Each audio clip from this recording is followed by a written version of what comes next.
Hey guys, welcome back to the channel. So we got a 2015 Chevy Cruze behind us, and this car is running very rough and it's been misfiring, and I've already gone ahead and diagnosed it, and today we're going to be replacing the Purge valve solenoid.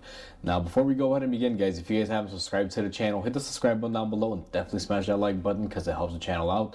And with that said, let's go ahead and get started on today's repairs. Alright guys, so we are in our engine bay, and the first thing that you have to do is locate where your purge valve is. That would be this guy right here. You guys can see the red connector. Now this valve is faulty on mine. This car has been misfiring, and it had a P0171 lean code, which most people are going to attribute, if you remove the center cover, they mostly attribute it to this valve cover here, this PCV system. This diaphragm tends to fail. However, I've smoke tested everything out. Everything checks out on it. But while my engine is running, I noticed that this valve is making a lot of noise, and then when I tested it using my scanner, making it go through different varying duty cycles while I had my smoke machine hooked up to it, it's not working correctly. Basically after 50% duty cycle, the valve just stays fully open and it's allowing air to get into the engine and creating a misfire. So that's why we're going to be replacing it today. Before I show you guys how to remove it, I figured I would show you the actual part. This is what we're going to be replacing. It's located right back here, as you guys can see, and it's quite simple. First and foremost, just to explain on this one, to remove this hose, which is going to be right here, we're going to have to pinch the ends while pulling out. That's how you release this style clip. And as far as the actual valve itself, it's just held in there by a rubber grommet. We're just going to push back, and then we have another connector that would be right here, this little red tab, where you got to push down on the connector to release it.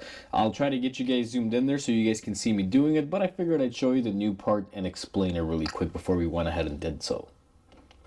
Alright guys, so I have you guys zoomed in at the best angle that I could get. This is what we're after. You can see the hose starts here. Here's our valve. We got our other connector here for our entry line where the vapors come from the fuel tank. And we also have a connector here. Where I always like to begin on these guys is you're going to squeeze these tabs, and I'll be honest with you, sometimes these can be very difficult. But just like that, we are able to get ours off. Now, depending on which style valve you have, you notice that this hose is independent. I believe someone has replaced this before, and we have one that has a two-piece connector. So what I did was just made it a little bit easier. I removed this hose just by yanking it off, just like that, so I can put that to the side.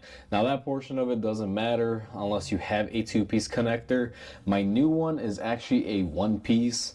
They don't give you that secondary part. Some manufacturers believe if they give you a break in this, sometimes it'll leak from that O-ring connection, and the less connections the better. So you'll find these valves to be either with or without this. It just varies. Some are one piece, some can be two piece. Just keep that as a FYI. Now this red connector here that locks in our vapor line coming in from the tank, it's kind of like a finger style. So imagine you with two fingers that clamp in. You're gonna have to spread those fingers, and what I do is just go in there, push one side down using my finger. Now the other side is fairly close to my connector, so I'm going to use my pocket knife and just go ahead and push down the other side as well. And when I have that pushed all the way down, let me see if I am even able to get it. Yep, just like that. Now it's kind of difficult because the camera is where I want to be, but I'm just pulling it back slightly, being very careful because this is hard plastic. It could break. Just kind of moved it out of our valve area there, and now we should be able to swing this valve out of here. And my electrical connector is still hooked up. Now these electrical connectors, they do have a locking mechanism on them. So let's see, this one you have to pull it up to be able to release it. Now this one's been on here for a while, so I'm gonna need my pocket screwdriver again here. And this should be pretty easy. I don't know why this one's being stubborn, but just like that, I pushed in the little tab. was able to lift it up, and then we're just going to push our connector, go ahead and release it, and we have our valve. And again, like I said earlier, guys, you can have these two pieces like this, and if you do have a two-piece, normally you'll have these white connectors. You just pinch those two together and yank off the line, and it should come off like that.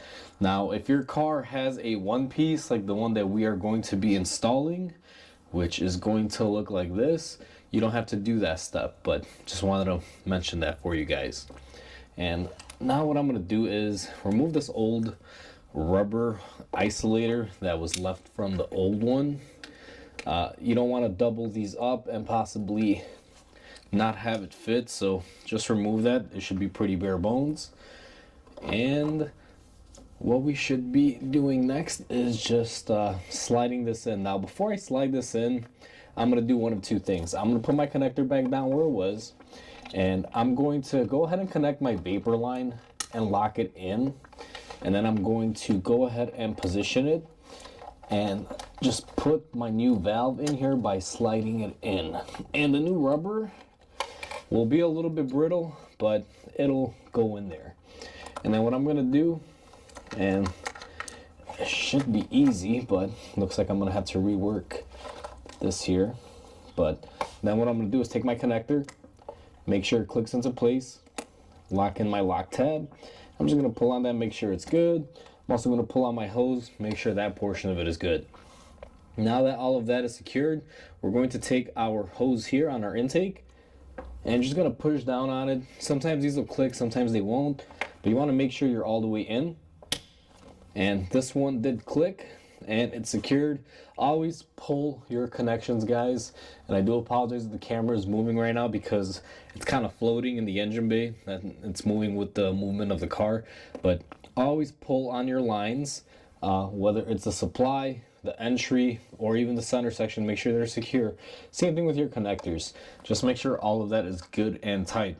Once you have secured everything into place, your valve is installed and you should be good to go. So it's just that quick, simple, and easy, guys. Virtually no tools are needed for this. The only thing you may need is something to poke that other little connector locker in there that you guys saw me use was my pocket knife. But other than that, pretty much all you need is your hands, a pocket knife, or something to pick with, and you can get this job done. It literally takes less than maybe 5 or 10 minutes in your driveway if you were doing this at home. So with that said, guys, hopefully this video helps you guys out. Please comment, like, and subscribe because it definitely helps the channel grow. Hope you guys have a wonderful day, and I'll catch you guys on the next video.